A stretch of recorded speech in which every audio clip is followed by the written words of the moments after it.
After 3 long hours, a gigantic anti-climax. The Congress's top decision-making body meeting for the first time after the party's worst electoral performance in its history.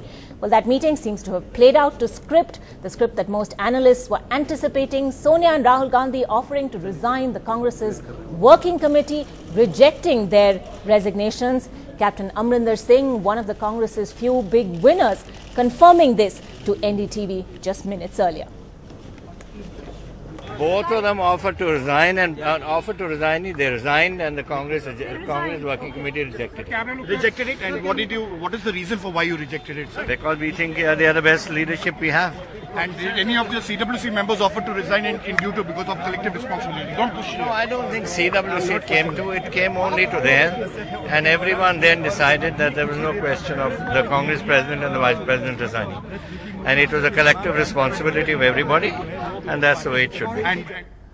Well, Sandeep Hokan joining us at this point, that meeting ending, but Sandeep, did things play out exactly as people had predicted, that there would be some sort of resignation drama, as it were, resignations offered by the two top leaders and getting rejected almost immediately? What seems to have, has the Congress really not learnt any lessons? Well, I'm not too sure if the Congress leaders would be too pleased if I would use the word drama, but certainly, I mean, it played out to a script, and a script that we are all by now we are all familiar with.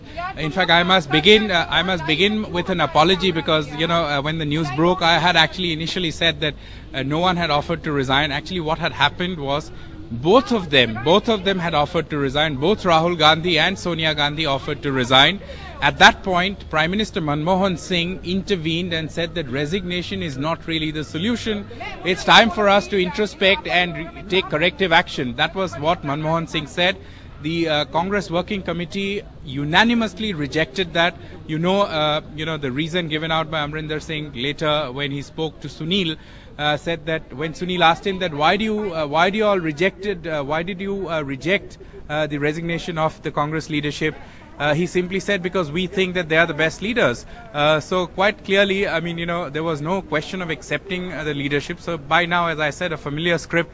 And if that was what was going on inside, outside we saw a lot of, not too many though, but about a handful of supporters of Youth Congress, supporters of Rahul Gandhi, who came with flags, shouted slogans, tried to barge in. Of course, there was the SPG protection, so as long as the Prime Minister was here, they could not go in. But later on, through the medias, I mean, they made their presence felt to the media and then went through this gate. So all of this, of course, playing out to a script. But beyond that, what we understand is that the Congress Working Committee has adopted a resolution. That resolution is going to be, shared at a press conference a little later at 7:45.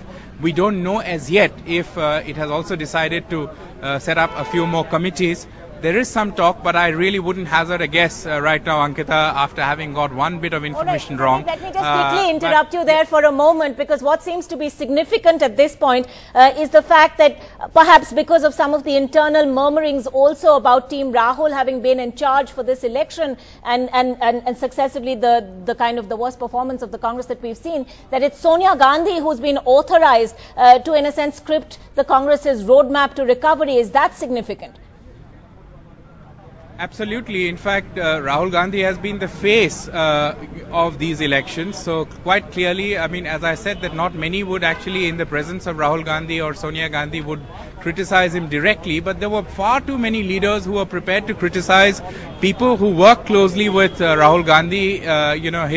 His communication team, the team that took care of his campaign, team that works closely with him, the strategists, all of them, most of the leaders didn't have very nice things to say about the people who work with Rahul Gandhi, or if I may put it, as Team Rahul. Right. So that's a significant step, that despite being the Vice President who has made the face of these elections, it's the Congress President who's been entrusted with the responsibility of preparing a roadmap to strengthen the party.